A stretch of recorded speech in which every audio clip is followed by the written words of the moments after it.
I'd like to discuss anti-aliasing, and the best way to understand this is to do a rendering without anti-aliasing. I'll open the render scene dialog and choose a smaller test render size. Then I'll go to the Renderer tab. This has a single rollout that contains settings relevant to the default scanline renderer. And here you'll find an anti-aliasing group.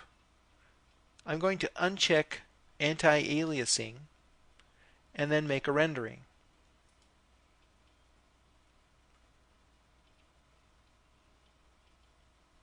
This is the problem right here. Anywhere you have angled geometry with respect to the image, you will have this characteristic stair-stepping artifact. This is happening because we are trying to represent this angled geometry with respect to this rectangular grid of pixels. And it's just in the very nature of computer-based imagery. In order to eliminate that, many different algorithms have been written that smooth out the effect of these jagged, stair-stepped artifacts. I'll go back to the render scene dialog and re-enable anti-aliasing. I'll make another test render and you can see what anti-aliasing is doing for us. It's smoothing out the edges. Most beginners don't know about this, and they just make renderings. But as you advance in your knowledge, you'll see that there are many different anti-aliasing filters to choose from. Of these, perhaps the best is Mitchell-Netravali. This is good for still images only.